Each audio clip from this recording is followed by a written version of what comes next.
ایک وقت تھا جب موبائل فون محض کال سننے اور کرنے کے لیے استعمال ہوتے تھے، مگر گزشتہ ایک دہائی میں ان کا استعمال اس قدر بڑھ گیا ہے کہ اب موبائل فون کو کمپیوٹر کا متبادل کہیں تو بے جانا ہوگا۔ 2021 میں عالمی سطح پر موبائل منی یعنی موبائل فون کے ذریعے رقوم کی ٹرانزیکشنز کی تعداد $1 کھرب سے زائد رہی۔ یہ ٹرانزیکشنز کچھ ایپس کے ذریعے کی جاتی ہیں، جیسا کہ آپ کی بینک ایپ، جیز کیش، ایزی پیسہ اور QR کوڈز وغیرہ۔ GSMA کے مطابق ایسی ٹرانزیکشنز کے لیے دنیا بھر میں صارفین کے اکاؤنٹس کی تعداد میں 18% اضافہ ہوا ہے۔ اس رپورٹ میں جہاں پاکستان کی موبائل منی مارکیٹ کے حجم، صارفین کی تعداد اور ڈیجیٹل فائنانشل سروسز میں ہونے والے اضافے کا ذکر کیا گیا ہے، وہاں آن لائن ٹرانزیکشنز کی راہ میں حائل ریگولیٹری اور دیگر مسائل کی نشاندہی بھی کی گئی ہے۔ موبائل منی سروس کا مطلب ہے موبائل فون کے ذریعے رقوم کی منتقلی، ادائیگی یا وصولی کرنا۔ یہ سہولت ایسے افراد کے لیے ہوتی ہے جو روایتی بینکنگ سسٹم کا حصہ نہ ہوں۔ یہ سروس ایجنٹس کے ایک وسیع نیٹ ورک پر مشتمل ہوتی ہے تاکہ زیادہ سے زیادہ افراد تک رسائی ہو۔ PTA کی گزشتہ سال کی رپورٹ کے مطابق پاکستان میں mobile banking network 5,34,460 agents اور 7,46,00,000 والیٹ اکاؤنٹس تک پھیل چکا ہے۔ اس کے ذریعے گزشتہ سال 8 کھرب کی 2,20 کروڑ ٹرانزیکشنز ہوئیں، تاہم صرف 4,56,00,000 اکاؤنٹس کو ہی ایکٹیو کیٹیگری میں شمار کیا گیا۔ GSMA کے مطابق کم اور متوسط آمدن والے ملکوں میں موبائل منی مارکیٹ کی ترقی کی بہت زیادہ صلاحیت موجود ہے۔ پاکستان کا معاملہ بھی کچھ مختلف نہیں۔ ورلڈ بینک کی گلوبل فنڈیکس رپورٹ کے مطابق پاکستان کی 70% آبادی روایتی بینکنگ نظام سے باہر ہے۔ یہ صورتحال موبائل منی آپریٹرز کے لیے بہترین موقع ہے اور وہ آبادی کے بڑے حصے کو اپنے نیٹ ورک کا حصہ بنا سکتے ہیں، لیکن پاکستان کے سماجی اور معاشی مسائل اس ترقی کی راہ میں رکاوٹ ہیں، جیسے کہ آگاہی کا نہ ہونا، ٹیلی کام انفراسٹرکچر کی کمی، انٹرنیٹ تک مشکل رسائی، سمارٹ فونز اور شناختی دستاویزات کی عدم دستیابی وغیرہ۔ تاہم یہ مسائل صرف پاکستان میں ہی نہیں، ہر کم آمدن والے ملک کو درپیش ہیں۔ GSMA کے مطابق کم آمدن والے ملکوں میں تقریباً 40% بالغ افراد کے پاس شناختی دستاویزات موجود نہیں اور وہ ڈیجیٹل سروسز استعمال کرنے سے قاصر ہیں۔ تاہم ٹیکنالوجی کی مدد سے اس کا حل بھی ڈھونڈا جا رہا ہے۔ اس کی ایک مثال بائیو میٹرک فار آل ہے۔ یہ ایک ایسا نظام ہے جس میں کسی شخص کی تصدیق اس کی آواز سے کی جاتی ہے۔ پاکستان میں سب سے پہلے ایزی پیسہ نے GSMA کے اشتراک سے اس ٹیکنالوجی کی آزمائش کی تھی۔ یہ ٹیکنالوجی فیچر فون رکھنے والے صارفین کے لیے مؤثر ہے، کیونکہ موبائل منی مارکیٹ کے زیادہ تر صارفین کے پاس فیچر فونز یا کم صلاحیت والے سمارٹ فون ہوتے ہیں۔ عالمی سطح پر موبائل منی مارکیٹ میں متنوع سروسز کا رجحان دیکھنے میں آ رہا ہے۔ GSMA کی ایک رپورٹ کے مطابق گزشتہ ایک دہائی میں ایکٹیو اکاؤنٹس کی تعداد اور ٹرانزیکشنز کی مالیت سے ظاہر ہوتا ہے کہ کم آمدن والے ممالک کے لوگوں کی زندگیوں میں موبائل منی کا کردار مسلسل بڑھ رہا ہے اور وہ عمومی ٹرانزیکشنز کے علاوہ کاروباری لین دین، یوٹیلیٹی بلز کی ادائیگی اور ترسیلات زر کے لیے بھی اس سے استفادہ کر رہے ہیں۔ ٹیلی نار پاکستان کے CEO عرفان وہاب نے بھی اس بات کو تسلیم کیا ہے کہ ان کے ادارے سمیت پاکستانی مارکیٹ کے دیگر کھلاڑی روایتی منی ٹرانسفر سروسز سے آگے بڑھنا چاہتے ہیں۔ ایزی پیسہ کے CEO مدثر عقیل کا کہنا ہے کہ ان کا اگلا قدم ایزی پیسہ کو ایسے پلیٹ فارم میں تبدیل کرنا ہے جو کسی بھی پاکستانی کو متعدد مالیاتی خدمات بشمول P2P ادائیگیوں، آن لائن خریداری، بچت، سرمایہ کاری اور انشورنس جیسی بنیادی خدمات تک رسائی دے۔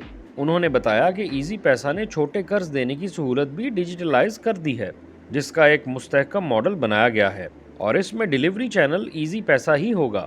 اس کی 2 وجوہات ہیں۔ پہلی یہ کہ اس حوالے سے نہ صرف مواقع موجود تھے بلکہ ضابطے اس قسم کے تھے کہ یہ اقدام ناگزیر ہو چکا تھا۔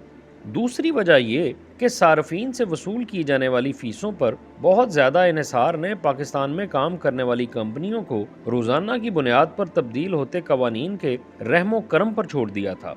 GSM کے گلوبل اڈاپشن سروے برائے 2021 کے مطابق موبائل منی سروسز فراہم کرنے والی کمپنیوں کا 79% ریونیو صارفین کی جانب سے پیسے نکلوانے اور P2P ٹرانسفر فیس سے آتا ہے۔ بعض مارکیٹوں میں مسابقت بڑھنے سے قیمتوں پر دباؤ پڑا ہے، جس کی وجہ سے پیسے نکلوانے کی فیس میں کافی کمی ہوئی ہے، جو اب بھی کمپنیوں کے ریونیو کا بڑا ذریعہ ہے۔ اگرچہ ریگولیٹرز کی جانب سے کورونا وبا کے دوران ختم کی جانے والی بہت سی فیسیں دوبارہ بحال کر دی گئی ہیں، مگر ابھی بھی بعض ٹرانزیکشنز پر کوئی فیس نہیں لی جاتی۔ پاکستانی مارکیٹ بھی ایسی ہی تبدیلیوں سے گزر رہی ہے۔ یہاں بھی منی ٹرانسفر فیس کمپنیوں کے ریونیو کا بڑا ذریعہ تھی، لیکن وبا کے دوران اسٹیٹ بینک کی جانب سے انٹر بینک فنڈز ٹرانسفر کرنے پر فیس ختم کر دی گئی، جس کے بعد سے کمپنیوں نے اپنا ریونیو بڑھانے کے لیے کئی نئی سروسز متعارف کروائی ہیں، جیسا کہ چھوٹے قرضوں کا اجرا، انشورنس اور بچت اسکیمیں۔ موبائل منی انڈسٹری کی صورتحال سے متعلق جی ایس ایم کی رپورٹ برائے سال 2022 میں کہا گیا ہے کہ موبائل کریڈٹ کے شعبے میں پاکستان اپنے گروپ کے دیگر ملکوں میں سب سے بہتر کارکردگی کا حامل رہا، جہاں 16% صارفین نے ڈیجیٹل چینلز کے ذریعے قرضہ حاصل کیا۔ مثبت پہلو یہ ہے کہ ان پلیٹ فارمز کی بدولت اب معاشرے کا نچلا طبقہ بھی قرض حاصل کر سکتا ہے، جس کے لیے روایتی بینکوں سے قرض لینا ناممکن تھا، مگر اس کی ایک قیمت بھی ہے جو کہ بہت زیادہ ہے۔ سب سے زیادہ ایسے قرضے جائز کیش جاری کرتا ہے، جس پر وہ 180% سود لیتا ہے اور پروسیسنگ فیس الگ ہوتی ہے۔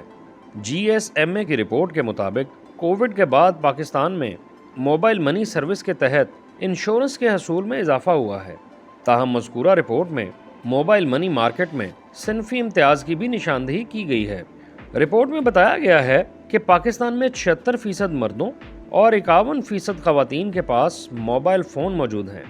اسی طرح 77% مردوں اور 70% خواتین نے کسی موبائل منی پلیٹ فارم سے متعلق سن رکھا ہے، لیکن ان میں سے صرف 19% مرد اور محض 6% خواتین کے اپنے اکاؤنٹ ہیں۔ یہ اعداد و شمار پاکستانی معاشرے میں مجموعی صنفی تفریق کی نشاندہی بھی کرتے ہیں۔ ورلڈ اکنامک فورم کی 2021 کی گلوبل جینڈر رپورٹ میں اقتصادی شراکت، کام کے مواقع، تعلیم، صحت اور پولیٹیکل امپاورمنٹ کے حوالے سے درجہ بندی میں پاکستان 156 ممالک میں 153ویں نمبر پر رہا۔ اس صنفی تفریق کو ختم کر کے خواتین کو مالیاتی وسائل تک زیادہ رسائی دی جا سکتی ہے اور انہیں بااختیار بنایا جا سکتا ہے۔ دوسری جانب پاکستان میں موبائل منی کی regulatory body state bank of Pakistan ہے۔ اس شعبے میں کام کرنے والے اداروں کو برانچ لیس بینکنگ ریگولیشن یا ای ایم آئی ریگولیشن 2019 کے تحت لائسنس جاری کیے جاتے ہیں۔ مکمل ڈیجیٹل آپریشنز کا آغاز ای ایم آئی لائسنس کے حصول کے بعد ہی ہو سکتا ہے، مگر اس کے تحت بھی محدود خدمات ہی فراہم کی جا سکتی ہیں۔ تاہم ان قوانین میں کئی طرح کی پابندیاں بھی شامل ہیں، جیسا کہ صارفین کو سود یا ریٹرن کی ادائیگی یا صارف کی رقم کی ویلیو کو بڑھانے والی کسی بھی چیز کی پیشکش کی اجازت نہیں دی جاتی۔ اسٹیٹ بینک نے اس مسئلے کا حل ڈیجیٹل بینکوں کے لیے لائسنس اور ریگولیٹری فریم متعارف کروا کر نکالا ہے، مگر اس فریم ورک کی بھی کچھ حدود ہیں۔ موبیلنک بینک کے chief finance and strategy officer سردار ابو بکر کا کہنا ہے کہ اب تک ڈیجیٹل لائسنس کے تحت کام کرنے کے مواقع محدود ہیں۔ ڈپازٹ بڑھانے کے لیے سرمایہ کی شرط کو دیکھنے کی ضرورت ہے، کیونکہ اس کی جو حد مقرر کی گئی ہے وہ جائز کیش کے پاس پہلے سے موجود ڈپازٹ سے کہیں کم ہے۔ ان تمام مسائل کے باوجود پاکستان موبائل منی کے شعبے میں اچھی کارکردگی دکھا رہا ہے اور جی ایس ایم اے کے موبائل منی ریگولیٹری انڈیکس 2021 کی مثبت ریٹنگ والے ممالک کی فہرست میں پہلے 10 ملکوں میں شامل ہے۔